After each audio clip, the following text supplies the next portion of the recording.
Hey guys, before we start the video, I just want to let you know that the first 3 issues of my comic Dark Phantom are available now. Links in the description, and it'd mean a lot to me if you checked it out. Thanks, and let's get on with the video. Hey, welcome to Class Act Media. I'm Jack, and if you didn't know, Superman is one of my favorite superheroes of all time. He's a hard character to write well, but when he is, it is a sight to behold. However, I've never really had very strong feelings toward any of the Superman movies, and that's for a number of reasons. Today, I'd like to talk about one of the biggest. I'd like to start this video about Superman movies by talking about Batman movies, because it's DC and you can't even vaguely mention anything related to DC without talking about Batman. Over the years, we've had 8 live-action Batman movies, and across those movies we've seen 11 classic Batman villains featured. If you count Batman team-up movies and Batman-adjacent movies, that number goes up to 17. And it's only going to get higher from there. Matt Reeves' The Batman doesn't seem to be using any villains we haven't seen before in the movies, but James Gunn's The Suicide Squad is already confirmed to have Bronze Tiger, Ratcatcher, and Polka Dot Man, and I can guarantee there are going to be more Batman villains in that movie that we don't know about yet. My point is, filmmakers seem to love Batman's rogues gallery and continually find new ways to use a wide variety of villains from it. Then, why can't the same be said for Superman?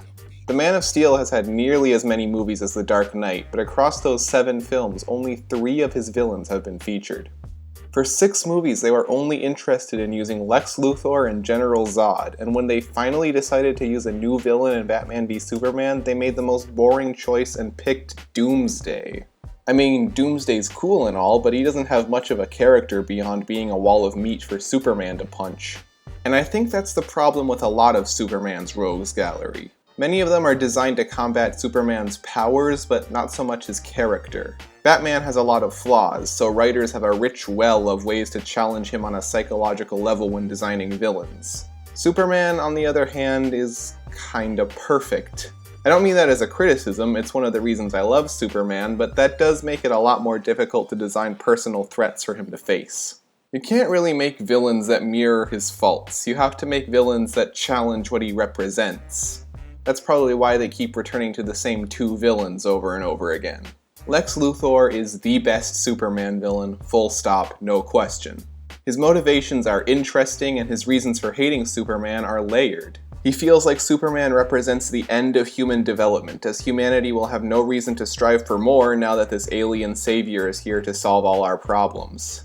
Of course, Luthor also hates him because he's an egomaniac who can't stand that he's not top dog in Metropolis anymore, and there's a lot of good material for filmmakers to work with.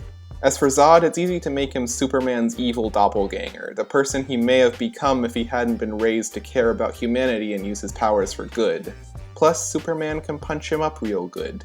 Don't get me wrong, Luthor and Zod are great villains, but Superman has so many other cool enemies that you could feature in the movies, and I'd like to highlight a few of them today and talk about how they could work on film. First of all, let's get the most obvious one out of the way, Brainiac. Brainiac's main thing is stealing cities from various worlds, shrinking them down and keeping them in bottles on his ship. He basically sees himself as the ultimate life form, above all else in the universe, which is shown quite literally by the whole shrinking thing. Even Kryptonians like Superman are beneath him, shown by his famous shrinking of Krypton's city of Kandor. Like Zod, Brainiac works well as a villain with ultimate power like Superman, who uses it selfishly and cruelly.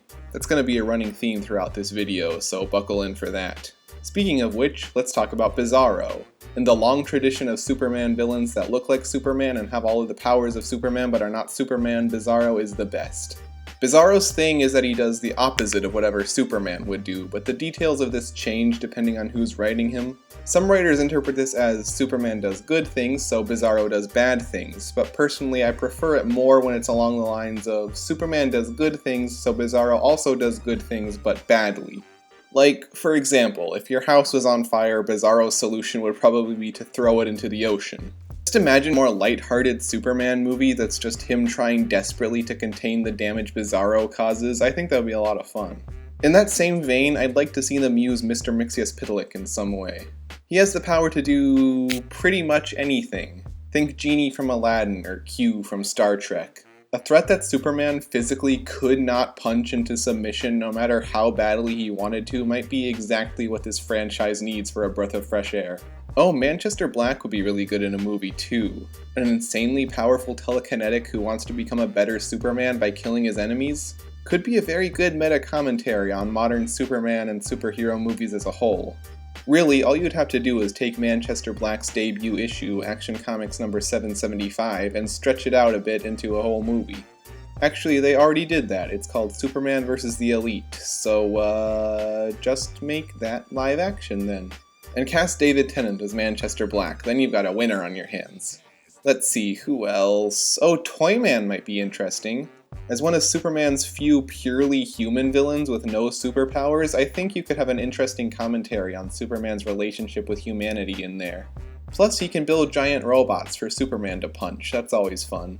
Ooh, maybe a more horror-slanted movie with Parasite as the villain? Kinda like Alien, with Superman locked in some kind of lab or station with Parasite stalking him the whole time. Every so often, he'll attack, stealing some of Superman's power and leaving him weakened each time.